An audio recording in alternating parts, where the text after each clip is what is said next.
And we begin this morning with President Trump signing a short-term spending bill to end the partial government shutdown. This after competing measures to reopen the government both fell short in the Senate. My first guest this morning is one of 6 GOP senators who voted for the Democratic plan without wall funding. Joining me right now in an exclusive interview is Republican Senator from Tennessee, Sen Alexander. He sits on the Senate Appropriations Committee and serves as chairman of the Health, Education, Labor, and Pensions Committee. Sir, it's good to have you on the program. Thanks so much for joining us. Thanks for inviting me. So why did you vote for this bill that did not include border security, sir? I wanted the government to be open. Yeah. I mean, I would have voted 10 times to open the government. We should never, ever close the government down as a bargaining chip in a budget negotiation, whether it's border security or Planned Parenthood or military funding or anything else. It ought to be the chemical weapons of real warfare. It ought to be off limits. Yeah, it's a fair point, sir. So let's talk about the next 3 weeks and what it looks like. You've got another now deadline, February 15th. Are we going to see money for the border wall? Well, we should. And you know, here's something that's overlooked. The last 4 presidents, Obama, Clinton, Bush, working with Congress, built 654 miles of physical barrier, that's wall, along our 2,000-mile southern border. That's before President Trump. And so we're looking, sir, we're looking right now at a graphic, the wall in Nancy Pelosi's state. This is the wall separating Tijuana from San Diego. And this is the wall that has been there, and she voted for, and knows it's in her own state, and yet she says any more wall is immoral. Yeah, we need to get it out of the Speaker's hands and the public debate and into the hands of members of Congress who have for 20 years known that a comprehensive border security plan includes more personnel, more technology, and more physical barrier. President Trump's asking for about 234 more miles of physical barrier as part of a comprehensive plan. That would not build a wall from shining sea to shining sea, as he said. It would simply do what we've been doing for 20 years. So I'm optimistic that the committee, which just last summer in the Senate approved another $1.6 billion for 65 miles of physical barrier, will be able to come up with a compromise. Well, you are on the Appropriations Committee, sir. What would be the appropriate number to actually come up with the money for a border wall? And we know that on the left, many of your colleagues just want to resist this president. Is that what Nancy Pelosi is doing, given the fact that we know in the past she has voted for border fencing, barriers like the one in her own state we just looked at? Well, that's why we need to get it out of this no-wall fight between the Speaker and the President into the hands of members of Congress who for 20 years have been saying we need more physical barrier, we need more technology, we need more custom agents, we need more border agents. We can do that just as we did for President Obama, Clinton, Bush, and come up with a reasonable number for all of those things as part of a comprehensive border security. Remember, even if all of the physical barrier wall that President Trump asked for were approved, we'd still have about 1,000 miles of the southern border that would not have any sort of wall on it, and he would not have asked for any sort of wall on it. So this is a very reasonable request by the President.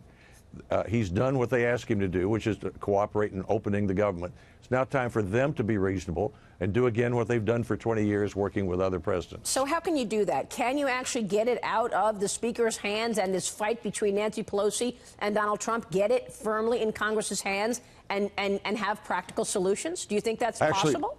Actually, that's where it is now, and that's what we suggested 3 weeks ago. So we have a conference committee. It includes senators and House members. They're already structured. They're ready to meet.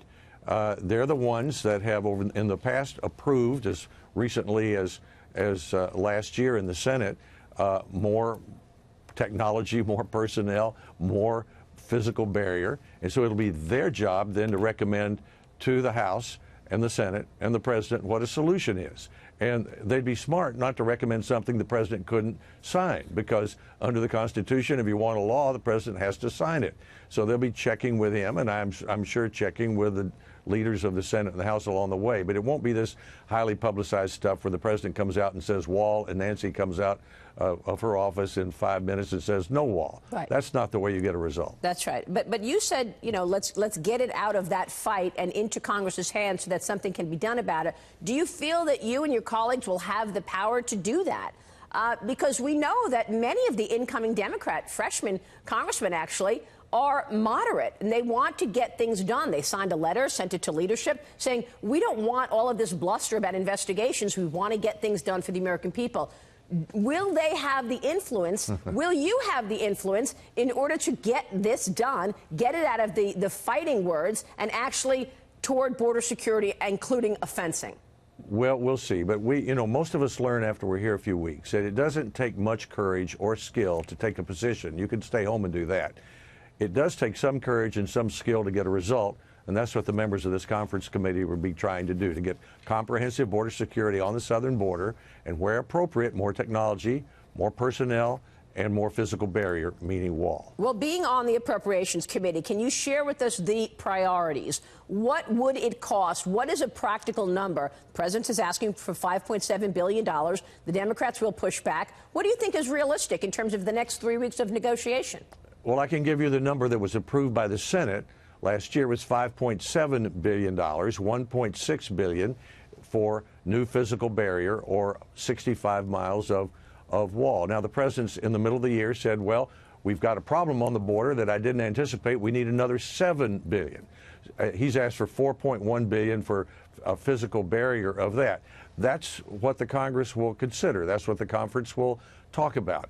And the Republicans will support what the president asked for. The Democrats will say, well, I'm skeptical of that, but there's some other things I'd like to see in the immigration policy. You put the two things together and get a result. That's what we normally do. That's what we did with Presidents Obama, Clinton, Bush, and Bush. That's what we should do with President Trump. Now, you make a lot of good points, sir. Let me ask you this. Let's say in the next 3 weeks, Nancy Pelosi digs in and says, absolutely no more than $1 for any wall or fencing. Will the government close down again? The government should never close down. So what are you going to do? I would hope that the Speaker, well, I always vote to open the government, period.